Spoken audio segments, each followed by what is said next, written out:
This is Brian Almon with GemState. I'm going live here to do a post-mortem of the 2022 Republican primary election that happened yesterday.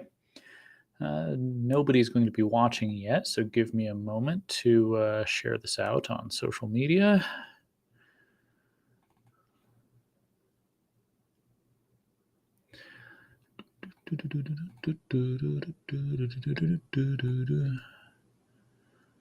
Let's see here. There we go. There's a link. I just... Oop. How do I stop that? I'll figure this out one of these days. Actually, if I go to YouTube, find that link, that's probably the best one to share out. Hope everybody's doing well on this Wednesday afternoon. Feels like summer has finally started here in Idaho. Your channel.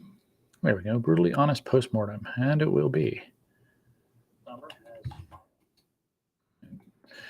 Let's go stick this in Telegram.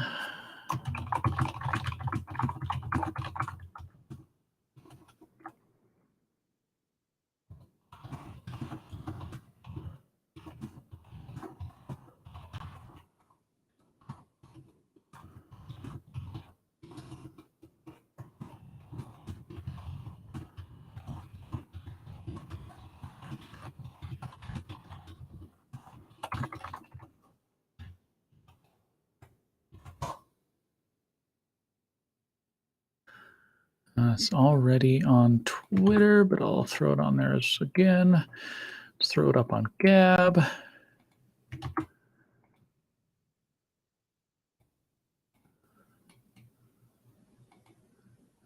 Throw it up on Facebook to see if anyone wants to go for it.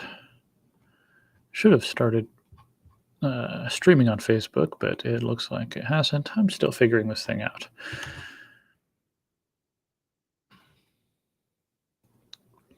Okay, I've shared it to a few places, so maybe a few people will join me now.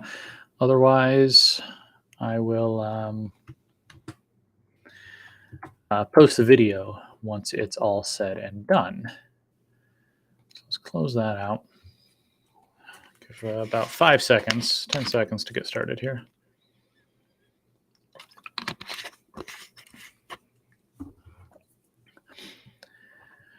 Okay, well, let's officially start now then. Today is Wednesday, May 18th. It is literally the morning after. Yesterday was the primary election that has been building for so long. I know Ed Humphreys announced for governor on May 15th, 2021. So some of these campaigns have been going for a year, and it is insane. I wish it wasn't like this. I look at, say, the elections in Britain for Parliament, and they'll announce an election and have campaigning for a couple of weeks, and then it's done. I wish we could do that, but unfortunately, this is the way things are. Once one candidate decides to get an early start, and then the next candidate the next time has to start a little bit earlier than that, and now we have year-long campaigns for governor and all these other positions. So I wanted to take a few minutes, take some time, and look at my endorsements and predictions and see how they matched up with reality. I think, we had a lot of disappointments yesterday, but we also had a lot of things to be happy about. I want to take a look at those. But most of all, I want to have a really honest reckoning. And I'll probably flesh this out in written form here over today and tomorrow, both for GemState and also perhaps for Action Idaho. We need to look at what works, what doesn't, and how we can move forward. I think, this year we had a lot of good conservative candidates, which meant there's a lot of donations that were spread thin. We also need to really look at who, what are the characteristics of the candidates who won, and how can we replicate that in future races? Which of the establishment candidates were we able to defeat? What characteristics do they have in common? And that can give us a better idea of who we can target next time. I think sometimes, there's two two natural reactions the day after a primary like this. One is to point fingers, just say, no, it was his fault, it was her fault, without really doing any analysis. And that's not helpful. And then the other is to just forget it all and make the same mistakes again 2 or 4 years from now. So uh, I'm going to be brutally honest with myself. I'm going to look at where I might have, gotten things wrong, and I definitely got some of the races wrong. Obviously, I did not pick the races. I did not give my recommendations based on who I thought was going to win. I gave them based on who I thought would do the best job. So, without further ado, let's get started. I'm going to bring up my screen here. Isn't that fun? So on the left side of my screen, I have my endorsements, and on the right side, I have the results. I figure let's just take a look at them and see what happened. Let's start with the statewide races. So governor, I listed off the top 4 candidates here: the incumbent Brad Little, Lieutenant Governor Janice McGeachin, Ed Humphreys, and Steve Bradshaw. Early on, I endorsed Ed Humphreys. He's from my hometown of Eagle, and so I've known him for a lot longer than most people. And I really liked his ideas, and I thought he had a very coherent plan for what he could do with the state bureaucracy and the state budget. And so I went out on the limb of supporting him. And the lieutenant governor also, started her race shortly after Mr. Humphreys. And it was a tough race. It was pretty much the same thing the entire time. Let's scroll down and find it here. Governor Little was in the lead most of the time. Polling put McGeachin behind him, and then Ed in a distant third. Both the lieutenant governor and Mr. Humphreys had very passionate supporters, and unfortunately, I think there was a lot of finger pointing between them in the last few weeks of the race. Both sides thought that the other was the real splitters, and that the other should drop out and endorse them. In the end, and honestly, I'm kind of thankful for this, Governor Little got more than 50% of the vote, which means that there are no, it's not like in 2018 where Little got 37%, Raul Labrador got around 32%, and Tommy Alquist had the remainder. And so you can legitimately look at Alquist in that case and say he split the vote. Of course, you never know what might have happened. Maybe all his voters were also Little voters, but it looks very much like his presence in the race split it. I wish we had a runoff in Idaho. And in fact, that's going to be something I'm going to be investigating here in the next few weeks as we get to the state convention. Is it feasible to start a push to change our laws to create a primary runoff? In that case, for example, 2018, Brad Little and Raul Labrador would have gone on to a second round. And then we would have seen once and for all which one was the people's choice.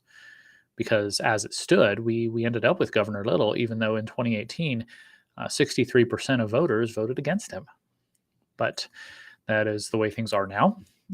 However, yesterday, Governor Little got almost 53% of the vote, which is obviously disappointing. However, it does maybe take away some of the more harsh rhetoric that was going to go on between the McGeachin and Humphreys camps. Because even when you combine their numbers, they did not have enough to defeat the governor together. And for the sake of party unity, that is probably a good thing. But let's take a look at this. Janice McGeachin, in her lieutenant governor's race in 2018, she only got 28%, but it was a very crowded race, and that was enough to win. So she actually improved on those numbers, getting now 32% of the vote. And that was after the Trump endorsement, after a statewide campaign. McGeachin did have some issues. She's not the best public speaker and sometimes struggled to articulate her principles, although I do believe she has deeply felt, deeply rooted principles, and I appreciate that. Also, there were the issues with her office's budget, which were unfortunate. I don't think they were necessarily her fault. It was a lot, the media joined together to sue her because she wouldn't release the names of people who had called in to share stories of CRT at public schools. That was absurd, and then some judge ruled against her. But I think that caused some issues with the campaign. It was enough to muddy the waters. And of course, the governor, he had a $2 million war chest. He's got friends in high places, all the big business lobbies. They love him. He's their partner, and so they dumped tons of money into this race, and he was able to just carpet bomb the state with his advertising. And it's hard to fight against that. But one thing we need to do going forward is, if we are going to have a conservative alternative for governor, especially if in 4 years Scott Bedke, who I'll get to in just a moment, decides to run for governor, which I'm 100% certain he will, we're going to need to, we're going to need to pick a champion who is articulate, who has some name recognition, who runs a good campaign, who can easily sidestep controversy. Basically someone like Raul Labrador, honestly, who just won for his election for Attorney General, and I'll come to that in a few minutes too. I don't know if he is going to want to run again, but maybe in the next 4 years we can find somebody who will be a conservative standard bearer, and we need to prepare that person, and we need to unify against or around that person. Otherwise, we'll just keep shooting ourselves in the foot, shooting our own team, eating our own. So moving on to the lieutenant governor's race, I endorsed Priscilla Giddings very early. That was I think that was my first endorsement on this, way back in January. And I thought she was great. She was a very articulate speaker, and you could tell she was very passionate about the issues. Unfortunately, her campaign got mired down in some annoyances too. There was her initial defense of due process for a fellow representative who was accused of rape, in which she, whether deliberately or not, linked to an article that had the name of the accuser, which, because of the way our society and media are structured now, that's a faux pas, even though the Constitution says you have a right to confront your accuser. But that's another discussion. It did hurt her in the press, and when that representative just a couple weeks ago was convicted of that rape, it gave her opponents an easy line. She defended a convicted rapist. And that obviously doesn't tell the whole story at all, but that was, that was the line they were able to take. Scott Bedke gets 52%, about the same amount as the governor. Their voters are probably the same group of people. Meanwhile, Giddings got 42%. So it was closer. I think Giddings ran a better campaign than any of the governor candidates. And she has a compelling story. She is an Air Force veteran, fighter pilot, and came to serve in the legislature because she realized with irony that the rights that she was being sent overseas to protect were being lost here at home. And I really hope she stays involved, because I think she does give a good voice to these principles. She does have some young children at home, so I would not blame her in the slightest if she just ducked out of the public eye for a while. And that would probably be a healthy thing to do, especially the way, they attacked her. Early, I was looking at the Idaho Dispatch. If you see it over here on the right side of the screen, let's see, when was this poll? This was April 9th to April 12th. So this was a little over a month ago. And with the governor campaign, they basically pegged it they gave little 60% in there. So he actually underperformed the polling. We look at lieutenant governor, and they had Bedke defeating Giddings 32-25 with 40% undecided. And if you look at the final results, the undecideds basically split evenly, maybe a little bit of the advantage to Bedke. So that was another tough hill to climb, and that one is probably the race I was most invested in. I really believe that stopping Scott Bedke at this point, it was the key to stopping him 4 years from now. So we'll see how that goes, and we'll see once again what we as a movement can do, how we can prepare ourselves for the next race. Attorney General. So once again, early on, I endorsed Raul Labrador. He's also from my hometown of Eagle, and I've had the opportunity to get to know him over the past few years. His wife was a PC in our precinct, in our district, and so I would be able to occasionally chat with them at those meetings. Obviously, he served in Congress from 2010. He was part of the Tea Party wave and had to oust some establishment Republicans before he even had a chance to fight the Democrats. He was a co-founder of the House Freedom Caucus, along with Jim Jordan and Ron DeSantis, Mark Meadows.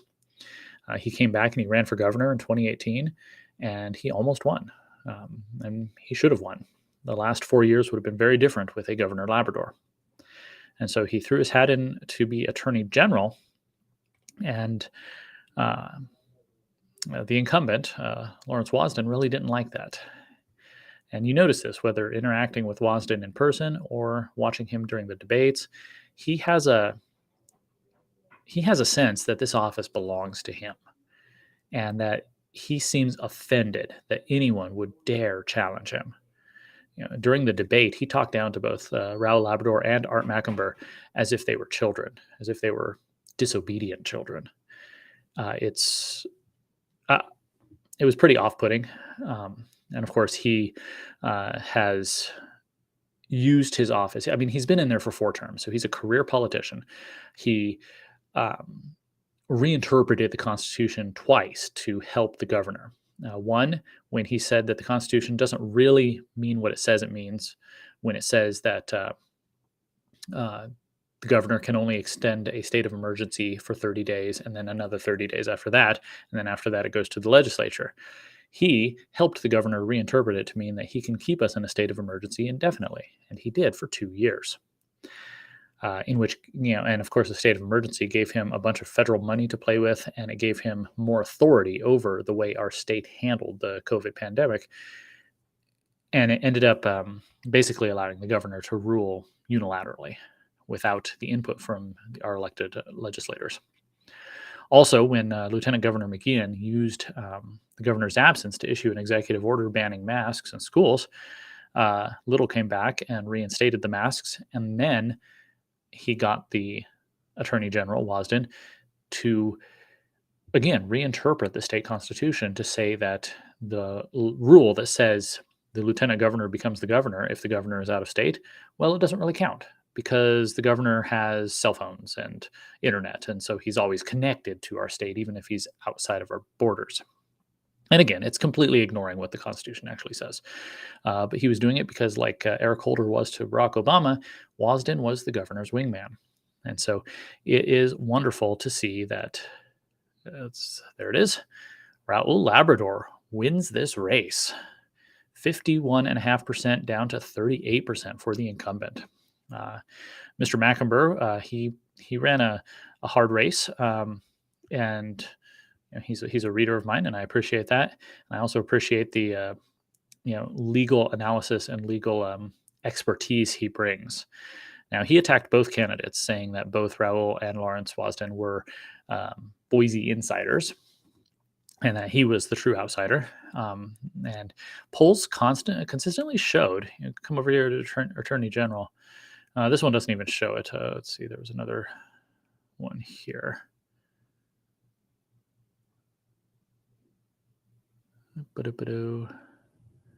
Yeah, it said Labrador leads with 43, Wasden has 34, and Macumber at 6%, and this was the latest poll.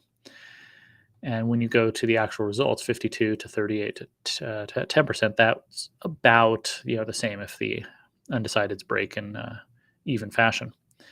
And that was my sense most of the time, that Macumber was probably sitting at 10%. He's brilliant, and he definitely has a lot to add to our discussion of the Constitution and the law in Idaho. His daily videos, just little short 2-minute videos about the law and the Constitution, were really interesting for explaining our legal situation and clearing up some misconceptions about it as well. But I said this from the beginning. I think Labrador just had the name recognition from his time as congressman and his run as governor to be able to overcome the incumbent. And that's an important thing. And I think that's where, in the other races, lieutenant governor and governor, I think that's where we as conservatives went awry. Especially, Mr. Humphreys, he started with nothing, and getting 11% with nothing is an impressive and a testament to the campaign he ran. But that was an enormous mountain to climb. And so getting someone like Labrador, who was already near the top of the mountain, that was really helpful in this race. And so I'm very pleased to see that he will immediately improve the state government here. Um, he will hold I think he will hold the governor accountable. He will do a better job of defending, for example, Idaho's heartbeat bill that bans abortion after a heartbeat is detected than Wasden was planning to do. Well, I don't think Wasden was going to defend that law at all. So I don't know, that case might be decided before Rowell steps in, but whatever, obviously if Roe is overturned, we're going to start passing laws in this state banning abortion. And we've already got our trigger law. So having Labrador in as Attorney General is going to be very important in defending those laws, both in our state and, eventually in the Supreme Court. Let's see what else. Secretary of State. This was a disappointment. So we had Phil McGrain, the Ada County clerk, who accepted money from the Center for Tech and Civic Life. That's Mark Zuckerberg's $400 million that he dumped into national elections in 2020. And in other states, it's been proven that the CTCL folks put their thumbs on the scale. They had access to ballots when they shouldn't have, and they, dumped drop boxes and get out the vote campaigns in heavily Democratic districts to run up the score. Now, both McGrain and his deputy, Trent Triple, who is now going to be our new clerk, they maintain that there were no strings attached. And so I just want to put that out there. However, it did call into question, his judgment in accepting that money in the first place. He claims it was necessary to run an open election. Both Dorothy Moon, representative, and State Senator Mary Souza criticized him for this, as well as his order that poll workers in 2020 wear masks. And that really turned away a lot of people who were morally opposed to the mask mandate or had issues with masks and then couldn't partake. And McGrain's excuse is that not having them wear masks would have been disenfranchising to people who didn't want to be around people without masks. And that's a specious argument. I'm not even going to bother with it. So unfortunately, what I feared, if you go back to my initial write-up on this race, which was back in March, I profiled all three of them. And let's see, what did I say near the end? I hope that the two women do not split the vote and allow Mr. McGrain to coast into the position. Well, let's see what happened. Secretary of State McGrain, 43%. Dorothy Moon, 41%. Mary Souza, 15%. Once again, conservatives are our own worst enemy. Had they united behind one candidate, I think we would have had this one. But instead, they split the vote. And now Phil McGrain of Zuckerbucks fame is going to be our Secretary of State for the next 4 years, which means he will be in charge during our next presidential election. One of the things that frustrated me about this race was I felt that both Dorothy Moon and Mary Souza understood how the Democrats use positions like Secretary of State to infiltrate our government and take over our elections and then tweak them just a bit. And that's where you get states like Wisconsin and Georgia and Pennsylvania that should have Republican majorities, but they don't, because it's not about it's not the votes that count. It's about who counts the votes. And now, Mr. McGrain will be counting our votes. If I can say something positive about him, he has spearheaded a lot of good technological improvements with the voting process. The Ada County elections website is one of the best in the country, I think. So it's not all bad, and I will try and look for silver linings here.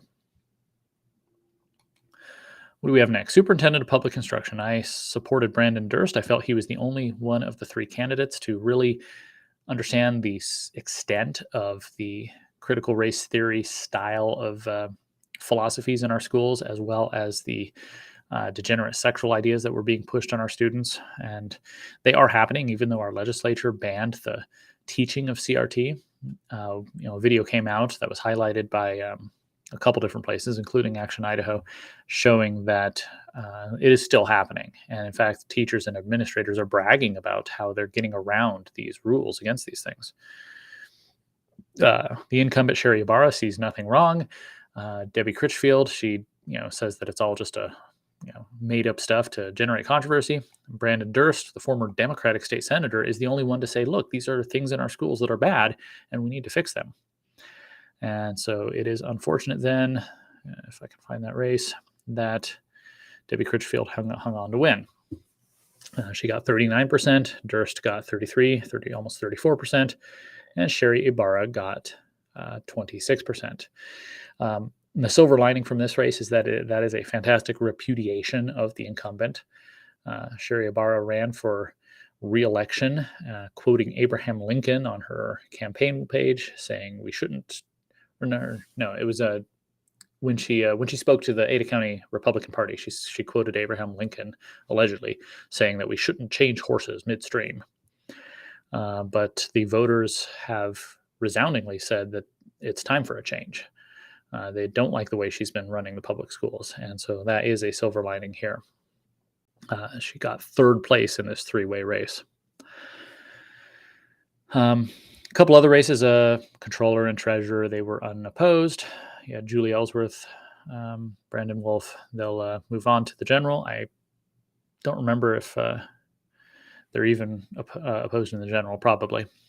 I don't know Julie Ellsworth at all. I did briefly meet Brandon Wolf, and I've been told by people I trust that he's a great guy, upstanding, transparent, and does great things for the keeping transparency in the state books. So good for them. And so that is the statewide races. What can we learn as a party? We need unity. This idea of running 2 or 3 conservative candidates against the establishment is not going to work. It just splits the vote. But the problem with politics is ego. Everybody thinks they're the guy or the girl.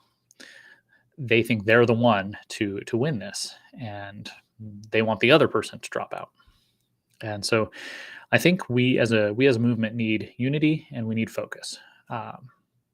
We need to have a coherent message, a consistent message. Something that Raul Labrador said recently is he'd love to see some sort of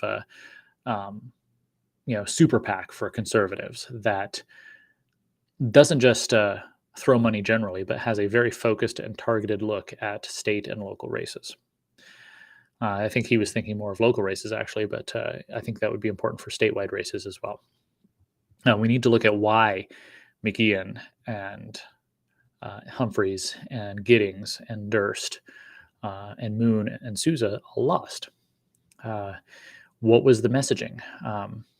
When it came to the lieutenant governor's race, Scott Bedke was able to send out these mailers that were outrageous. They were claiming that Priscilla Giddings was as liberal on policing as Alexandria Ocasio-Cortez and Nancy Pelosi.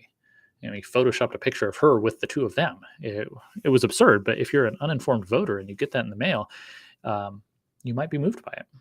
And so we need stronger messaging, which means we need more money and a consistent, coherent message. It's all going around in circles, but we need to do better going forward. And that's something we really need to, as a conservative movement, we need to sit down and look hard at. So let's go to the statewide races, or the county races. Where to start? Well, assessor is at the top, so let's find assessor. I endorsed Ron DeRoost. He is the deputy assessor currently, and so I felt he would be able to step right into the job. Unfortunately, he ended up in third place. Rebecca Arnold took first with 35%. She was she's been in real estate, and she was on the Ada County Highway District Board for a while as well. And so she has experience running for these positions. And, I'd be interested in seeing exactly how she ran her campaign, how much money she spent on things. I'll dig into that later to see exactly how she won this, because assessor is such a technical job. Nobody really knows exactly what the assessor does until you sit down and read about it or talk to somebody. So how you decide this is, it would be interesting to see. And the fact that Dave Litster got 31% and Brad Bolachek got 13%, I would have, they're both very similar. They both come from corporate backgrounds. They're both tall, handsome men. So Why Litster got a lot more votes, 10,000 more votes than Bolichick, I'm not sure. I need to sit down and look at see exactly how his campaign was different. Where did he spend his money? How many signs did he put up? Did he do TV ads, radio ads, internet ads? But it is a shame that Ron DeRoos did not prevail. However, he is still the deputy assessor, and so I hope that Rebecca Arnold will have the wisdom to keep him around and not hold any grudges for running for this position, and in fact lean on his wisdom, his experience in running this department. Moving on, Commissioner District 2. Well, that was Rod Beck. He's unopposed. He'll be facing former Eagle Mayor Stan Ridgway, who is the Democrat in the race, next November. And keeping the Ada County Commission Republican is an important thing. We saw what happens when the commission becomes Democrat. They enforce mask mandates through the Central District Board of Health. They cancel the fair. So yeah, keeping it red, I think, is a good idea. So we'll have to support Mr. Beck. And then in District 3, I supported Don Retzlaff. It took me a long time to come figure this race out because I really wanted to find the differences between the candidates. And Sharon's a former, has been on the Board of Commissioners before, and Tom Daly had a long career going back to the Reagan administration, as well as serving in the State House and serving as the head of the Farm Bureau. And he, I felt that his campaign was, he didn't really have any specific ideas. He just wanted to bring his experience to the Board of Commissioners and share his experience with the other two. And I didn't think that was going to resonate with people, but something must have, because Tom Daly won this race with 38%.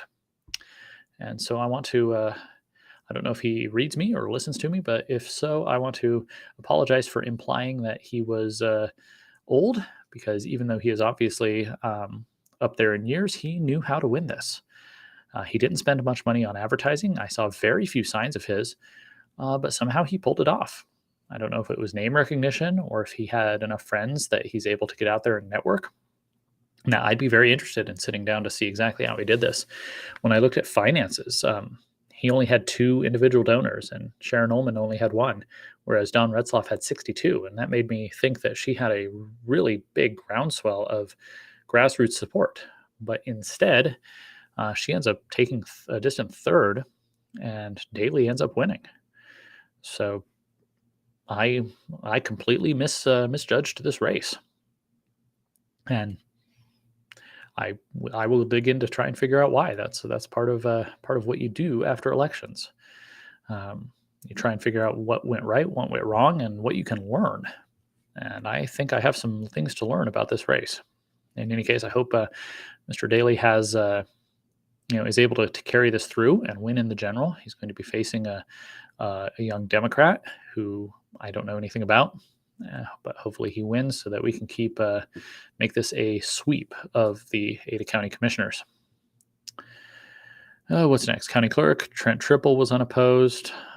Coroner, Rich Riffle and Sheree Durst. Where's Coroner? Coroner. So this one was actually pretty close. Sheree Durst is the wife of Brandon Durst, who was running for state superintendent. And I suspect that she filed out of worry that no Republicans would be in the race. For a long time, no Republicans had even announced any intention of running for this position. So I haven't spoken to her directly, so this might not be accurate, but that's my sense. She did not do much campaigning. She was focused on helping her husband in his campaign, which was probably the more important thing to do. And Rich Riffle, on the other hand, he comes from Oregon, and he has experience in medical examining and law enforcement, and he also sat on a town council. So I thought he had a good wide range of experience, and he was campaigning, and that campaigning seems to have made a difference. You figure if you have 2 people that nobody knows on a ballot, and all else being equal, they're going to get about this 50%, right?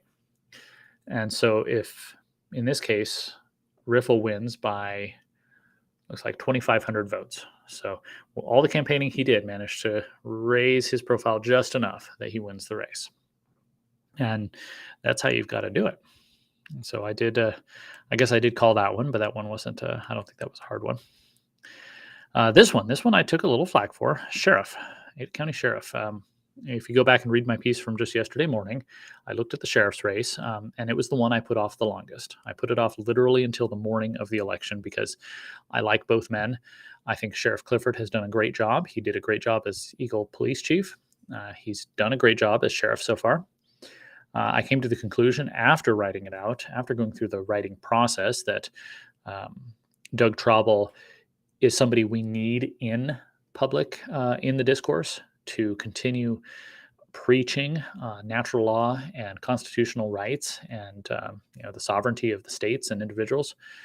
Uh, and so I thought it was important that he be in this conversation, and I thought having that position as sheriff would give him room to really show that. Uh, but I thought we could not go wrong in this race. As I said, Sheriff Clifford's done a great job, and it looks like people were impressed with the job he's done. If you look over here, Sheriff Clifford wins 65-34, so almost 2-1.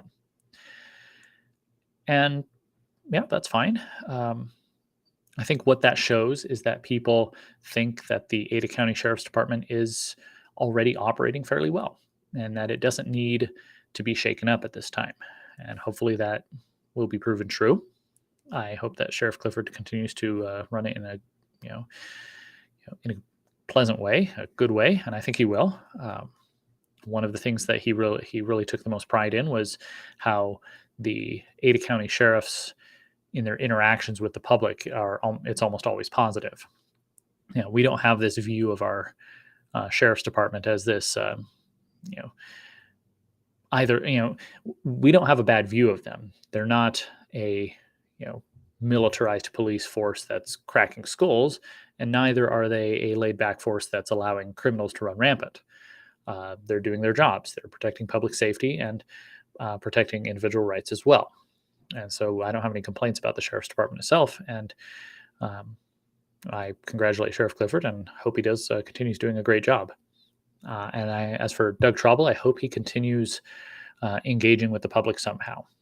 He has a lot of great ideas, and he needs to continue to get those ideas out into the discussion, into the marketplace of ideas.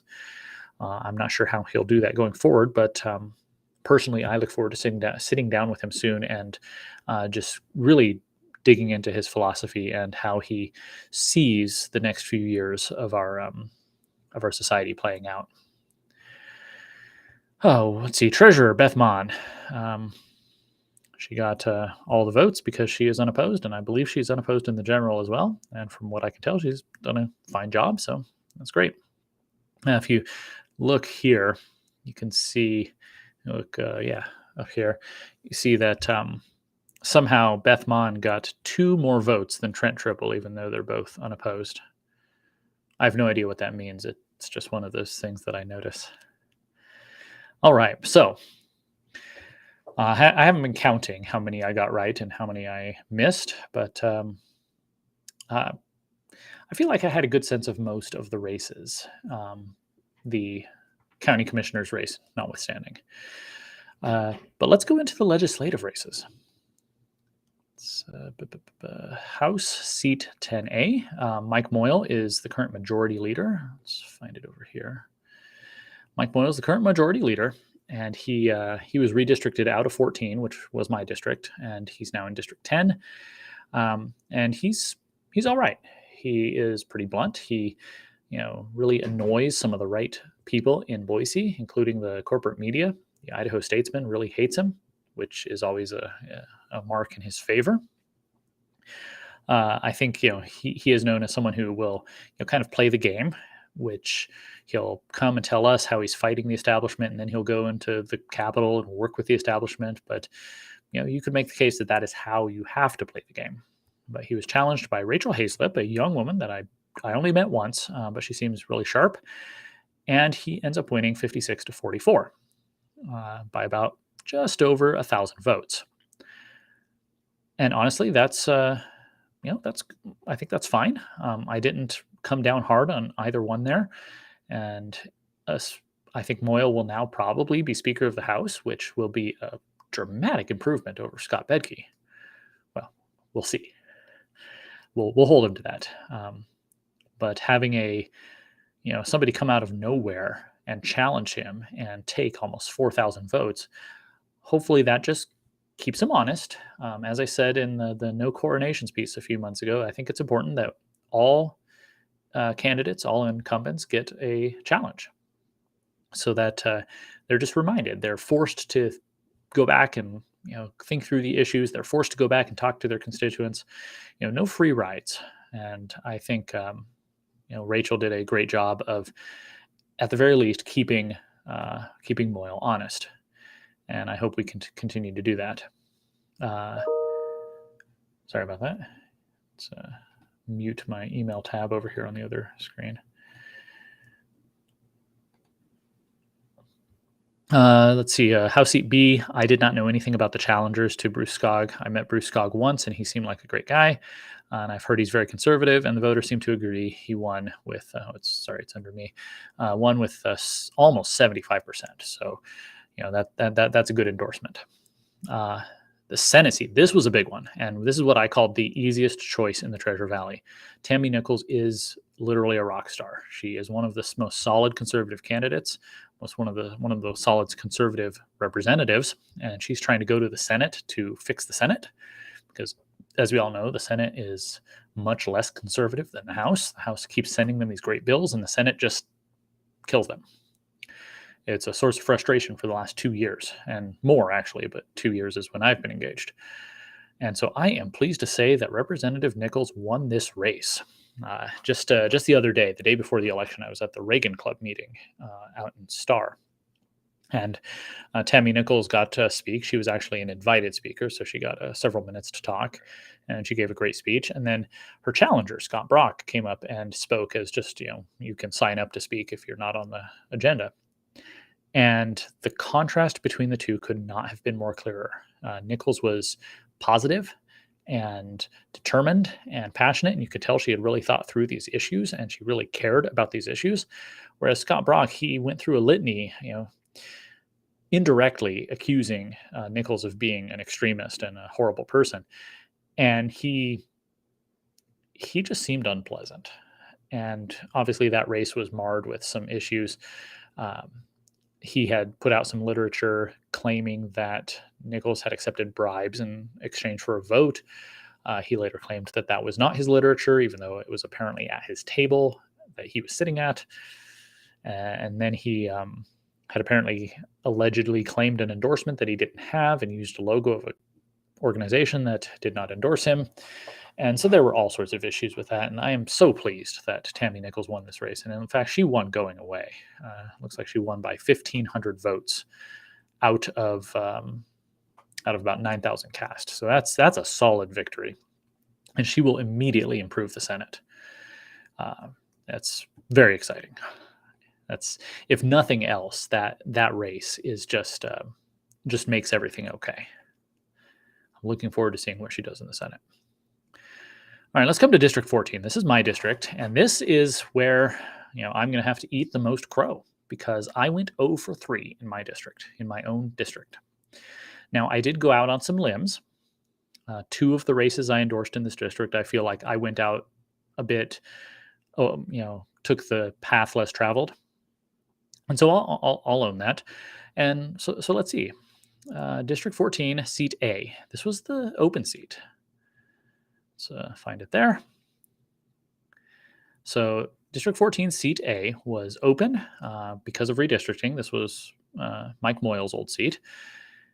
And so 4 people put their hats into the ring. You had Ted Hill. He just retired from the Navy as an aviator, and he spent 38 years in the Navy, which is astonishing. Caleb Hoopery worked with Senator Thane up in Emmett. Tracy Kalish is a PC and state committee woman for the Ada County Republican Party, and she's also a local political activist here in Eagle. And Mike Olson is a newcomer. He has his law degree, and he worked for several big, large corporations, and he came home to Idaho and now works with his family business that does hearing aids as in-house counsel. And so this is one of those where I sat down for tea with all 4 candidates. and I really got to know them, and I like them all.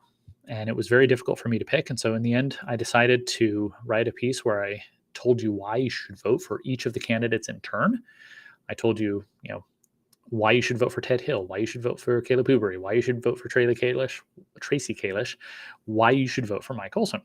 And so I wanted people to be able to take away from that something positive about each one, so that when, perhaps one of those four just really struck a nerve with you, and you said, okay, this is the one for me, because I felt that all four of them are going to be good representatives, whichever one wins. And then in the end, I came down for myself on the side of Mike Olson. He's young and new to the process, but I thought he would provide a spark of energy, as well as some really sharp analysis of tax policy and regulatory policy, which I think we need. However, in the end, Ted Hill won this race pretty solidly by about 1,500 votes over Tracy Kalish in second place.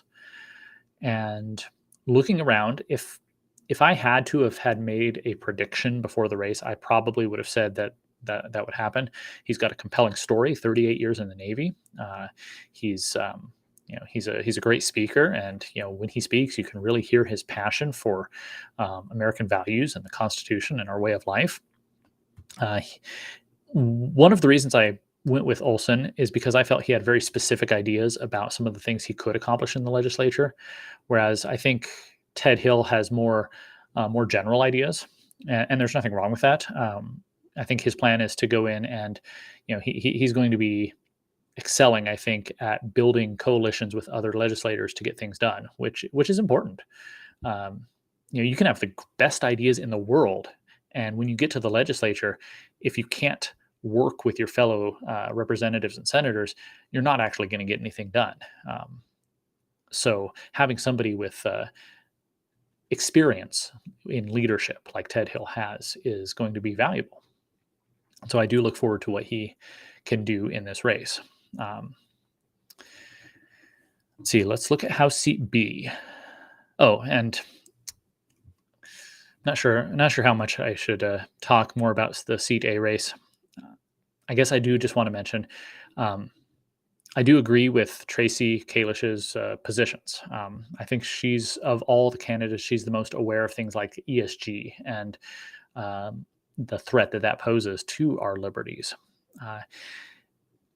I think she felt, and this is just me speculating, I think she felt like she was running behind Ted Hill because she did go negative at the end of the campaign.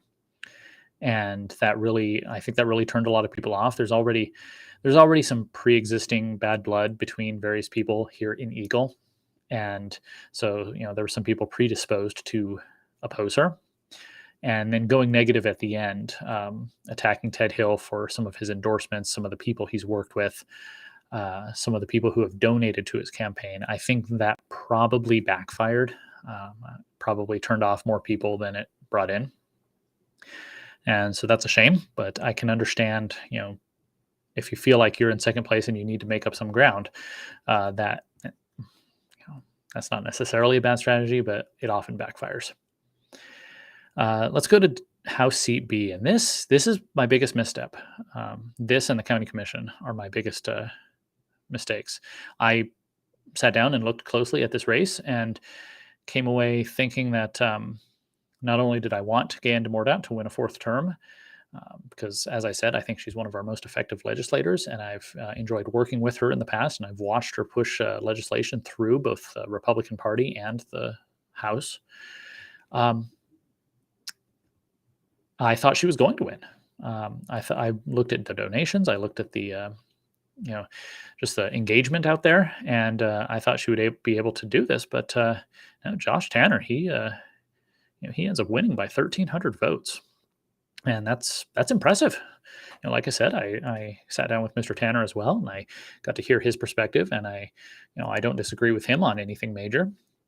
And he, to his credit, he was confident from day one that he was going to win this. He said that he talked to enough people, and everyone he spoke with was willing to vote for him. He got some donations from people who were previously completely out of politics, and so he was confident that he had the support of the people. And I'll admit I was skeptical, but he never doubted it for a second, and he has been proven correct. So I'll own that. Uh, one of his biggest complaints about Representative de Mordaunt was that she was not responsive to her constituents. And as I said in my piece, I don't see that because she's always been very responsive to me. And she says that she, does a lot of spends a lot of time answering emails and engaging with people. But I did hear from others that that was an issue, and so you know, whatever the truth of that is, it's clear that Tanner tapped into a frustration that people had, and he was able to parlay that into a victory. And so now we have our slate of Republicans here in District 14 is Ted Hill, um, Josh Tanner, and then the Senate race is Scott Grow. Let's find it. There it is, up there. So in this one, both Scott Grow and Stephen Thane were incumbent senators. Because of redistricting, they were pitted against each other, and so only one could win. And I said, well, that might be a good thing because we're going to trade one of them for Tammy Nichols, and that is great. We got to pick which one we're going to keep. And Scott Grow's focus is mainly on finance and taxes. Stephen Thane's is on education. And the reason I ended up coming down on the side of Thane in my endorsement was just because I felt that he had a perspective regarding the role of the family and natural rights and limited government, a very strong philosophical foundation that I really wanted to keep in the legislature, keep in the Senate. But it was a tough hill to climb. He was coming from Emmett and Grow was from Eagle, so Scott Grow had the name recognition. And I think Scott Grow is a more natural campaigner. He seems more comfortable when he's up speaking in front of people, and perhaps that helped when he's going out and trying to win some new voters. And so Scott Grow ends up winning this race by about 1,000 votes out of, looks like 1,100, out of about 1,300 cast. Katie Donahue, who didn't campaign at all, and her entire platform appears to be legalization of cannabis for medical purposes, she got 1,500 votes. So you could see that as a protest vote against both of the incumbents, which I guess, you're always going to have people who will vote against the incumbents for whatever reason. So Scott Grow is going to be our senator. He will move on to the general and will win. And so that means, Ted Hill, Josh Tanner, and Scott Grow they will be our delegation from District 14. One humorous aside is that all three men are bald. I don't know if that's ever happened in Idaho history. I'd have to look back through the archives. But as somebody who, doesn't have much hair myself, I would say that I am pleased to see such representation for my people. But in any case, even though I ended up, picking wrongly on all three of those, I can't complain about this slate of delegates. I think they're all going to be strong representatives and the senator, and I look forward to watching what they can do in the Capitol in the next 2 years. That brings us to District 15, just two more districts. As I go through my mea culpa tour, House Seat A was unopposed, House Seat B was unopposed, Senate. So, Fred Martin. I've been complaining about Fred Martin in the pages of this newsletter since almost the day it began.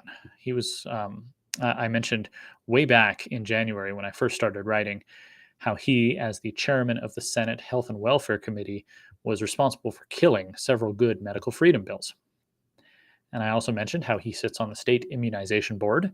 He takes lots of money from Big Pharma, and he doesn't seem to see the reason for any skepticism about vaccines. I mentioned in those pieces how he responded to concerns from constituents about the forced vaccines that various employers were mandating. And his position was, why wouldn't you get the vaccine? It's necessary to save us all. And I felt that was a really narrow viewpoint. And I mean, a generous way of looking at it is that he simply believes that he trusts the medical establishment to always do what's best for us, which is naive. A cynical viewpoint would be that he is paid by the medical establishment to say these things. But either way, I have awesome news because Cody Galloway, who just won her seat as a representative 2 years ago in District 15, taking it from the Democrats. Cody Galloway has defeated Fred Martin, the incumbent, the chair of the Senate Health and Welfare Committee. 53% to 41%. She wins by 800 votes out of all this math. 1,464 out of about 7,000 cast. So that's a fairly close race, but she held on and won. And that is good news. Assuming she can go on and win in the general election, that will very much improve our Senate. With both Tammy Nichols and Cody Galloway coming in from the House to the Senate, things are a little better. In fact, Dustin Hurst over at the Idaho Freedom Foundation estimates that 13 good conservative senators won their races over either the incumbents or the establishment picks. And that is great. We may see some big changes in the Senate. That's about half of the Republican caucus, which means we could even see a change in leadership. Moving on to District 20, speaking of the leadership of the Senate, if Rosa Martinez was challenging Chuck Winder, the Senate pro tem, the most powerful Republican in the Senate, and although he held on, she gave him a run for his money. If you look here, he got about 4,400 votes to her 37, so he only won by about 700 votes. That's less than the margin between Galloway and Martin. And so, again, just like with some of these other races, just like with Moyle and Rachel Hayslip, hopefully this maybe puts the fear of God into him and reminds him that he's supposed to be a Republican and that he's got conservative voters who might be tempted to remove him next time if he doesn't shape up. So that's good, and that's why we need people to run these races. In the state representative positions in 20, they didn't fare quite as well. Gloria Irwin lost by almost 2,000 votes to incumbent Joe Palmer, and Mike Hahn lost by 1,200 to James Holtzclaw. As I said in my piece, right over there, Holtzclaw's not the worst, but I think Mike Hahn would have been an improvement. He's really focused on issues such as the, obscenity in libraries and in public schools. And it would have been good to have his voice in there. But in any case, he will continue to be active in the discussion going forward, I'm sure. So that is it for the races that I predicted. I didn't predict all of them, but like I said, it wasn't necessarily about picking who was going to win or who I thought was going to win. It was picking who, just from my perspective, my own biases, would be the best representative. And I'm, at least at the county and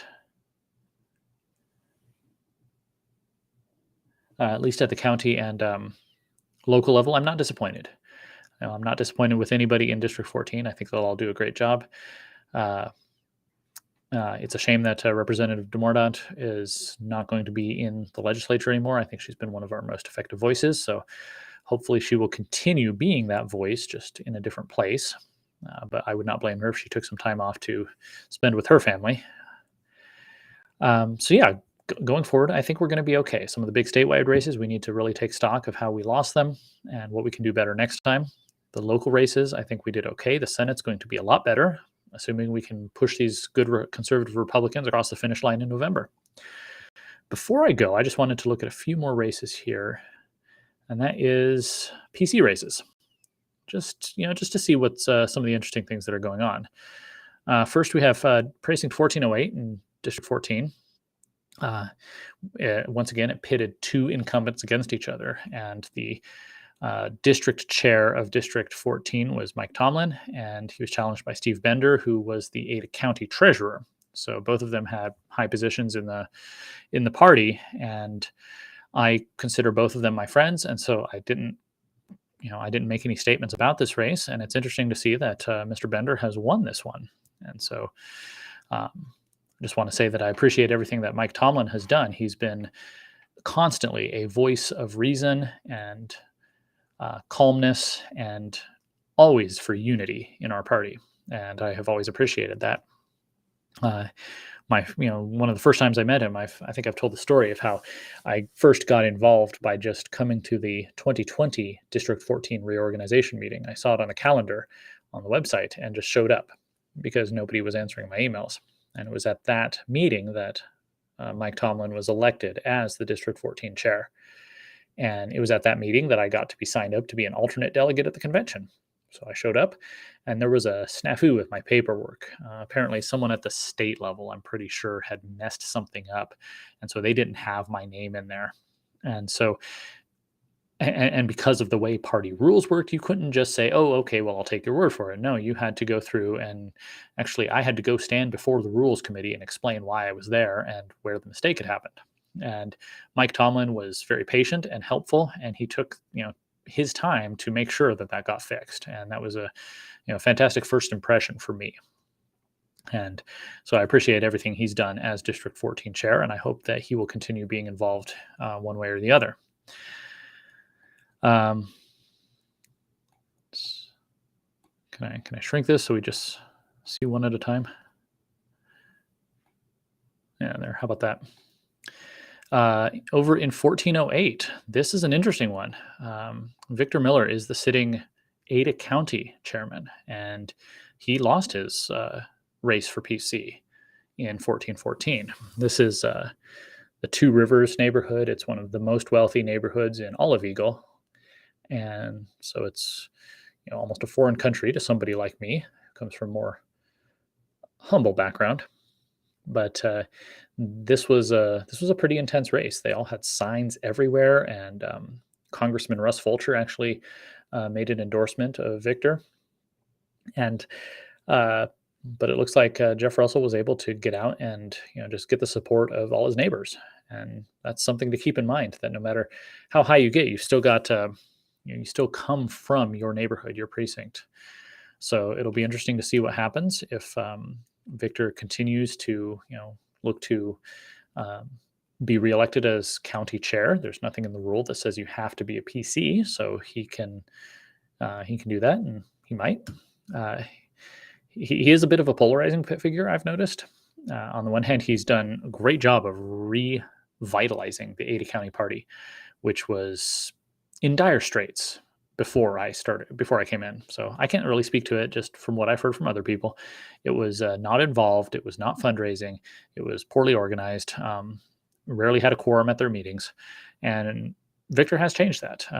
We're now bringing in tons of money. We have lots of PCs who are involved. And on the other hand, there are some who are frustrated with what they say is the way that he's gone about that, running roughshod over some of the ways that things have been done in the past, running roughshod over the some of the principles that they believe that this is the way it should be organized. I'm not going to get into that because really I kind of see both sides, but at the same time, I'm still fairly new here. I just got elected PC yesterday. So I will let the chips fall as they may, and just to tell you about it when it comes up. In the meantime, one last PC race, and that is my own. I filed for PC in March after being an alternate PC for 2 years, and I'm pleased to say that I have won that race. Russell Fair, he's a good guy. I got to meet him, and I hope he will continue to be involved. But I am excited to be an official precinct committee man going forward. I will be at the reorganization meetings casting my votes for the first time, and I'm looking forward to taking a more active role in the party here. These elections yesterday show that we've got some victories, but we have a long way to go before really getting to the point where we can say that we are keeping Idaho, Idaho. But you will see that from me as well. If you go to gemstate.substack.com, you can see all my latest writings, and you can subscribe. If you are feeling so generous, you can get a paid subscription and continue to support my work. That would be wonderful and humbling. In the future, I'm going to look at some of the issues facing Eagle, my hometown. I will look at some of the issues facing our state and our nation, such as the continued fight against ESG and social justice and CRT and all those other acronyms that are so confusing. And I'm also looking forward to attending the reorganization meetings, going to the state convention, telling you about what's going on there. So yeah, it's been an intense primary. I've I've really enjoyed getting out there and meeting the candidates and bringing that information to you.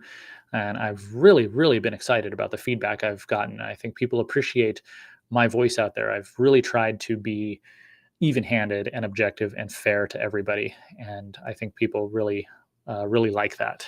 And so I will continue trying to do that. So that has been my election postmortem. I will probably have a written piece for that in the next day or two. But in the meantime, I appreciate you watching. I appreciate you support. I appreciate all the shares and the likes and the comments and the subscriptions. Yeah, don't let any defeats get you down, because our battle is just getting started and it will always continue. And so we can't be down. Cheer up. No matter what happens, life goes on. Summer is just starting. We've got our farmers markets and our fun days and Independence Day celebrations, Memorial Day remembrances coming up. So yeah, let's get out there and get involved in our communities. It's been a pleasure talking to you, and I will talk to you again soon.